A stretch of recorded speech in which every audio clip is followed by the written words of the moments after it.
Hello everyone, welcome back to our YouTube channel the best study. आज के इस video में हम आपका साइंस का मतलब विज्ञान का पार्ट 2 पढ़ने जा रहे हैं, भोजन के घटक। इसका मैंने पहला पार्ट मैंने करा दिया था, वो आप देख लीजिए एक बार, क्योंकि वो देखेंगे तभी आपको समझ में आएगा। और अब हम दूसरा पार्ट करने जा रहे हैं। मैंने कहा था आपको मैं ये बताऊँगी ये टेबल किस चीज़ का है, तो चलिए इस टेबल को एक बार मैं पढ़ लेते हैं। यहाँ पे क्षेत्र और राज्य दो चीज़ों के बारे में हमें बोला गया है, क्षेत्र और राज्य। अगर हम बात करें कि अन्न का व्यंजन, जैसे कि पंजाब के अंदर क्या खाया जाता है अन्न का व्यंजन, मक्के की रोटी, ठीक है। पंजाब में मक्के की रोटी खाई जाती है, ठीक है। और आंध्र प्रदेश में चावल खाए जाते हैं। अगर दाल मांस का व्यंजन की बात करें, दाल या फिर मांस का व्यंजन, तो पंजाब के अंदर राजमा खाया जाता है और आंध्र प्रदेश में आहार की दाल तथा रसम, जिसे चारू भी बोलते हैं, वो। सब्जियों की बात करें तो पंजाब में सब्जी सरसों का साग, सुना भी होगा, सरसों का साग है ऐसे बोलते हैं, सरसों का साग वो खाया जाता है, ठीक है। और आंध्र प्रदेश के अंदर कुंदरू की सब्ज़ी फेमस होती है, ठीक है। कुंदरू मिलती है सब्जी भी, आप देख भी रखे होंगे कभी। अगर अन्य व्यंजनों की बात करें तो दही, घी, वो सब तो पंजाबी खाते ही है। मट्ठा, घी, अचार, ये आंध्र प्रदेश के लोग जो हैं खाते हैं, ठीक है। अब अगर आपके दिमाग में कोई सा एक देश आ रहा है तो उसके बारे में आप यहाँ पे लिख भी सकते हो, ठीक है। अब यहाँ पे मैंने बताया था आपको ये कोई भी काम की चीज़ नहीं है, तो यहाँ से बढ़ते ये परीक्षण क्या दर्शाते हो। हमने परीक्षण किया था कि मांड का पता कैसे लगाए, तो परीक्षण करने के बाद क्या पता लगा, नहीं मांड का नहीं, कहाँ गया, हमने वसा के लिए परीक्षण की देखा था, मतलब हमने किया नहीं फर्स्ट पार्ट में, पर बताया गया था कैसे कैसे किया। ये परीक्षण क्या दर्शाता है, क्या वसा, प्रोटीन तथा मंड उन सभी खाद्य पदार्थों में उपस्थिति है जिनका आपने परीक्षण किया है। क्या एक खाद्य पदार्थ में एक से अधिक पोषक तत्व उपस्थित होते हैं, क्या होते हैं एक से अधिक, क्या ऐसा होता है कि किसी में प्रोटीन भी है, विटामिन भी है, कैल्शियम भी है। हाँ होता है, बिल्कुल होता है। क्या आपने कोई ऐसा खाद्य पदार्थ पाया जिसमें इनमें से कोई भी पोषक तत्व उपस्थित ना हो। वैसे मैंने ऐसा तो कोई नहीं देखा। हमने 3 पोषकों कार्बोहाइड्रेट, प्रोटीन तथा वसा के लिए खाद्य पदार्थों का परीक्षण किया था, हम पीछे उसमें ऊपर करके आए हैं, ठीक है। विटामिन तथा खनिज लवण जैसे अन्य पोषक भी हमारे विभिन्न खाद्य पदार्थों में उपस्थित रहते हैं। हाँ, आप ये जानते होंगे कि विटामिन और खनिज लवण वो होते हैं जो बॉडी को चलने फिरने की ताकत देते हैं, ठीक है। इन सब का परीक्षण भी उपस्थित है। इन सभी पोषकों की हमें क्यों आवश्यकता होती है, अगर ये नहीं खाएंगे तो हम चलेंगे फिरेंगे कैसे। तो एक बार 2.2 देख लेते हैं, विभिन्न पोषक हमारे शरीर के लिए क्या करते हैं। अलग अलग तरीके के पोषक हमारे शरीर के लिए क्या करते हैं। कार्बोहाइड्रेट मुख्य रूप से हमारे शरीर को ऊर्जा प्रदान करता है, ठीक है, ये आपको ध्यान रखना है। अंडरलाइन भी कर दिया मैंने, इसको अंडरलाइन कर ले रहा अपनी पेंसिल से अपनी बुक में, ठीक है। वसा से भी ऊर्जा मिलती है। वास्तविकता ये है कि कार्बोहाइड्रेट की तुलना में वसा की समान मात्रा से हमें अधिक ऊर्जा प्राप्त होती है। ये पूरा ही अंडरलाइन कर लेना, ठीक है। कार्बोहाइड्रेट मुख्य रूप से हमारे शरीर को ऊर्जा प्रदान करते हैं, वसा से भी ऊर्जा मिलती है। वास्तविकता ये है कि कार्बोहाइड्रेट की तुलना में वसा की समान मात्रा से हमें अधिक ऊर्जा प्राप्त होती है। यानी कि वसा के अंदर इतना वो होता है कि जिससे हमें ज़्यादा ऊर्जा मिलती है। वसा मतलब इंग्लिश में इसको फैट बोलते हैं, ठीक है। फैट मतलब मोटापा। अगर किसी इंसान के शरीर में मोटापा है तो उससे ये पता लगता है कि इसमें वसा कितना ज़्यादा है, और जितना ज़्यादा वसा होगा उतना ही वो इंसान के अंदर ऊर्जा होगी, हर काम को करने की शक्ति होगी, ठीक है। पूरा अंडरलाइन कर लेना है आपको, ठीक है। अब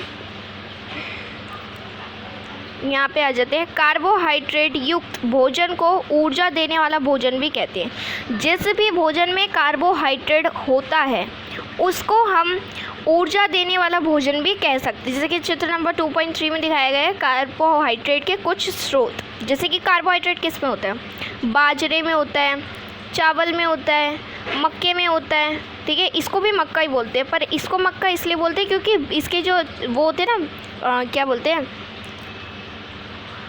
मक्का होते हैं ना, इसके जो ऊपर के कॉर्न्स होते हैं वो उतार लेते हैं, तो मक्का ये भी है, ये भी है, ठीक है। आम में होता है, तरबूज में होता है, पपीते में होता है, ये पपीता, हाँ ठीक है, गन्ने में होता है, आलू में होता है, शकरकंदी, गेहूँ, चावल, इस सब में होता है, ठीक है। आगे पढ़ते हैं और देखते हैं यहाँ पे कि सूरजमुखी का तेल, ठीक है, इन सब में भी होता है। सूरजमुखी का तेल हो गया, नारियल का तेल हो गया, सोयाबीन का तेल हो गया, गिरी हो गई, तिल हो गया और सरसों का तेल हो गया, इन सब में भी कार्बोहाइड्रेट होता है। मांस के अंदर, मछली के अंदर घी, दूध, क्रीम, अंडे, मक्खन, इन सब में भी कार्बोहाइड्रेट की मात्रा ज़्यादा पाई जाती है, ठीक है। जैसे कि 2.4 में वसा के कुछ स्रोत, ए पादप स्रोत और बी जंतु स्रोत। जैसे कि आपको ए दिखाए गए हैं, ये ए है, ये पादप स्रोत है, पादप स्रोत है। पादप स्रोत क्या, जो पत्तों जैसे उन चीज़ों से मिलता है, ठीक है। और बी पॉइंट में हमें दिखाया गया है जंतु स्रोत, जो हमें जंतुओं से प्राप्त होता है, वो जंतु स्रोत हो गए, ठीक है। आगे बढ़ते हैं और यहाँ पे और भी हमें पेंटिंग्स दिखाया गया है, ठीक है। और किस में होता है, चने में, मूंग में, तुअर दाल, राजमा, सोयाबीन, मटर, ठीक है। ये तो सारे हो गए प्रोटीन के कुछ स्रोत, ठीक है। ये जो मैं आपको दिखा रही हूँ ना, ये वाले, ये सारे ये प्रोटीन के स्रोत हैं और प्रोटीन के पादप स्रोत है, ठीक है। और जो ये वाले हैं जिसमें मांस, मछली, पनीर, अंडे, दूध, ये सब आते हैं, ये जंतु स्रोत हैं, प्रोटीन के ही जंतु स्रोत है, मतलब इनसे भी हमें प्रोटीन की मात्रा मिलती है। देखो यहाँ पे लिखा भी है, प्रोटीन के कुछ स्रोत, पादप स्रोत और जंतु स्रोत। प्रोटीन की आवश्यकता शरीर की वृद्धि तथा स्वस्थ रहने के लिए होती है। प्रोटीन युक्त भोजन को प्रायः शरीर वर्धक भोजन कहते हैं, ठीक है। ध्यान देना है आपको, यहाँ से पूरा अंडरलाइन कर लो। ये प्रोटीन की आवश्यकता शरीर की वृद्धि तथा स्वस्थ रहने के लिए होती है। प्रोटीन युक्त भोजन को प्रायः शरीर वर्धक भोजन कहते हैं। क्यों कहते हैं इसको शरीर वर्धक भोजन? क्योंकि ये हमारे स्वास्थ्य में वृद्धि करता है, यानी कि हमें मोटापा देता है खाने में। अगर हम मोटापा मतलब वो नहीं एकदम मोटे, मतलब लेवल में लेके आता है। बॉडी थोड़ी मोटी होगी तभी तो हम अच्छा अच्छा सही से काम कर पाएंगे ना। तो जैसे कि चित्र 2.5 में आपको दिखाया गया है यही वाला सारा, ठीक है। विटामिन रोगों से हमारे शरीर की रक्षा करते हैं। विटामिन जो होते हैं, जितने भी हमारी बॉडी के अंदर टॉक्सिक्स, मतलब जितने भी हमारी बॉडी के अंदर सारी रोग है, जितनी भी प्रॉब्लम्स है हमारी बॉडी में, उन सब से हमारी रक्षा करते हैं। विटामिन हमारी आँख, अस्थियों, दांत और मसूड़ों को स्वस्थ रखने में भी सहायता करता है, ठीक है। तो अगर मसूड़ों में कोई कमी है, आँखें वीक हैं, अस्थियों में, दांतों में कहीं भी, तो विटामिन लो और आपको रिज़ल्ट अपने आप दिखने लगेगा, ठीक है। विटामिन कई प्रकार के होते हैं, देख लो, जिन्हें अलग अलग नामों से जाना जाता है। इनमें से कुछ को vitamin A, vitamin B, vitamin C, vitamin D, vitamin E तथा विटामिन के नाम से जाना जाता है, ठीक है। अभी आप ये सब पहली बार सुन रहे हो, पढ़ते रहोगे तो पूरा समझ में आ जाएगा। विटामिनों के एक समूह को विटामिन बी यानी कि कॉम्प्लेक्स कहते हैं, ठीक है। हमारे शरीर को सभी प्रकार के विटामिनों, एक मिनट पहले इसको समझते हैं। विटामिन के जो सभी समूह होते हैं ना, विटामिन बी कॉम्प्लेक्स कहते हैं उनको, ठीक है, उनको कॉम्प्लेक्स कहते हैं।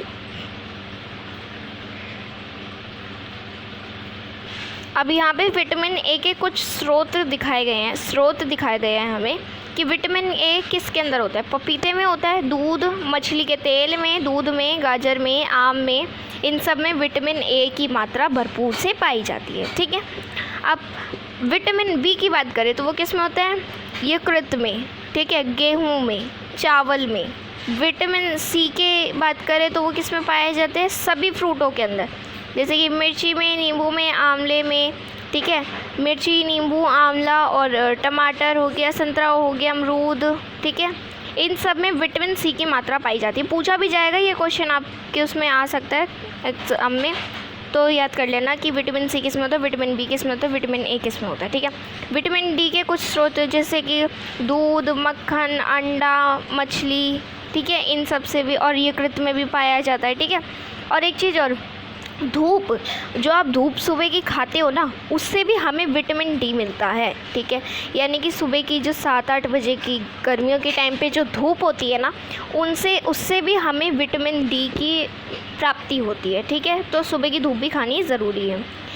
कि अल्प मात्रा की आवश्यकता होती है। विटामिन ए हमारी त्वचा, आँखों को स्वस्थ रखता है। विटामिन सी बहुत से रोगों से लड़ने में हमारी मदद करता है। विटामिन डी हमारी अस्थियों और दांतों के लिए कैल्शियम का उपयोग करने में हमारे शरीर की सहायता करता है, ठीक है। ये तो समझ में आ गया। विभिन्न विटामिनों से भरपूर भोजन चित्र 2.6 और 2.9 में आपको दिखाया गया है। ये तो सब हमने पढ़ लिया। और देखते हैं आयोडीन के कुछ स्रोत। आयोडीन किस में होता है? पालक में होता है, ठीक है, अदरक में होता है। आयोडीन पालक, अदरक, मछली, इन सब चीज़ों में, केकड़े में भी होता है, ठीक है। खैर केकड़े को तो खाते नहीं है, पर मैं बता रही हूँ यहाँ पे जो दिया गया है। आयोडीन नमक में भी होता है, ठीक है, ये नमक है, आयोडीन नमक में भी होता है। और फास्फोरस के कुछ स्रोत जैसे दूध, बाजरा, चावल, केला, मिर्ची, इन सब में फास्फोरस पाया जाता है। देखो जो भी फूड है ना, हमें सबको ईट करना चाहिए ताकि इसे हर तरीके के, हर प्रकार का जो कार्बोहाइड्रेट है या फिर पोषक हम कह सकते हैं, वो हमारी बॉडी में जाए और हमें जो है हर चीज़ों से लड़ने की ताकत मिले, ठीक है। और लोगों के कुछ स्रोत देखें तो जैसे कि यकृत हो गया, और क्या बोलते हैं इसको, जो भी बोलते हो, सेब हो गया और पालक हो गया। तो इसके अंदर लो यानी कि आयरन बोलते हैं, लो आयरन आपने नाम भी सुना होगा। आयरन की कमी है इसमें, आयरन नहीं है, लो के कुछ स्रोत है, ठीक है। तो अगर ये सारी चीज़ें खाओगे तो आयरन की कमी आप में ज़्यादा नहीं होगी, ठीक है। कैल्शियम के कुछ स्रोत जैसे कि दूध और अंडे में कैल्शियम पाया जाता है, ठीक है। और अभी तक तो आपको ये सब मैंने बता दिया, ठीक है। और इसमें है मतलब ये एक बार देख लेते हैं। हमारा शरीर भी सूर्य के प्रकाश की उपस्थिति से विटामिन डी बनाता है। मैंने कहा था ना, सूर्य के प्रकाश से भी विटामिन डी प्राप्त होता है, ठीक है। इन दिनों कोई भी सूर्य के प्रकाश में नहीं रह पाता, जिससे लोगों में इसकी कमी हो जाती है। ऐसा ना, गर्मी के टाइम पे कौन धूप के अंदर बैठेगा? सर्दियों में तो धूप आती नहीं है, जो आती है उसी में बैठते हैं हम। पर कब आती है? 11, साढ़े 11, 12 बजे। पर सुबह के 7-8 बजे की धूप बहुत सही होती है शरीर के लिए। तो गर्मियों में तो कोई बैठता नहीं है, तो इसलिए शरीर के अंदर जो है दिक्कत हो जाती है, आयरन कह रही हूँ, विटामिन डी की कमी हो जाती है। तो विटामिन डी धूप खाने से भी मिलता है। तो कैसी भी हो धूप खाया करो। अब आप कहोगे कि धूप पे बैठ के काले हो जाते हैं, तो अब ये काला गोरा मत देखो, आपको अपनी बॉडी को बेस्ट बनाना है, ठीक है। तो विटामिन डी से भी हमें सूरज की किरणों से भी हमें विटामिन डी प्राप्त होता है। तो ये तो बच्चों इस वीडियो का सेकंड पार्ट। वीडियो अच्छी लगी तो वीडियो को लाइक कर देना, शेयर कर देना, चैनल सब्सक्राइब कर देना। मैं मिलती हूँ आपसे इस वीडियो के इसी चैप्टर के 3rd पार्ट में। तब तक के लिए चलते, take care and bye bye.